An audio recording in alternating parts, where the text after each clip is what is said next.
सादर नमन। आप सभी को भगवान कृष्ण के जन्मोत्सव की ढेर सारी शुभकामनाएं। भगवान कृष्ण का जन्म जन्माष्टमी के रूप में मुझे लगता है संपूर्ण विश्व में मनाया जाता है और जगह जगह दधि कांदोत्सव, मटकी फोड़ोत्सव, बहुत सारे कार्यक्रम होते हैं। मिठाइयाँ, प्रसाद वितरण, मेले, बहुत सारी चीज़ें होती हैं।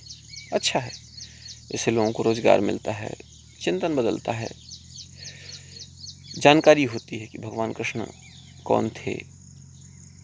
लेकिन उनके सिर्फ जन्मोत्सव मनाने से हमारा जन्माष्टमी का उत्सव पूरा नहीं हुआ, क्योंकि भगवान कृष्ण का जीवन चरित्र जब तक हम अपने ऊपर नहीं उतारते हैं, जब तक हम उनका अनुसरण नहीं करते हैं, तो सिर्फ जन्मदिन, मिठाई तक और मेले तक, झूले तक ही सीमित हो जाएगा, जो मेरे हिसाब से बिल्कुल ठीक नहीं लगता है। आप भगवान कृष्ण का जन्म मनाइए, अपने स्तर पर मनाइए, अपनी इच्छाओं के स्तर पर मनाइए, लेकिन उनका अनुसरण करना अति आवश्यक है।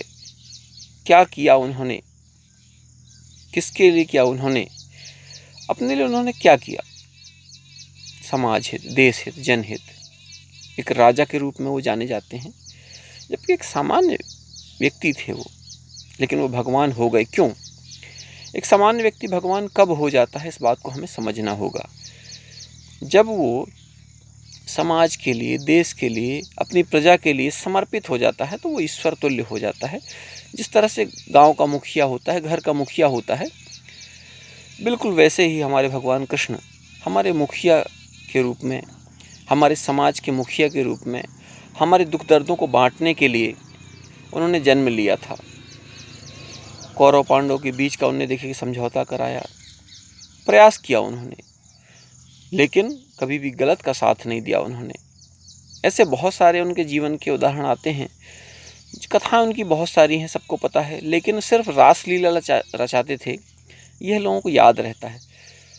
रासलीला रचाना सब कुछ नहीं है। रासलीला के माध्यम से भी उन्होंने बताया कि इतनी सारी रानियों के साथ ही, पटरानियों के साथ भी रहकर वे आसक्त नहीं हुए किसी के प्रति।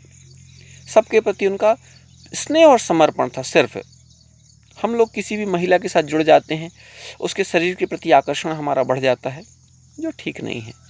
हम किसी के प्रति भी आसक्त ना हो, स्नेह सबके प्रति हो।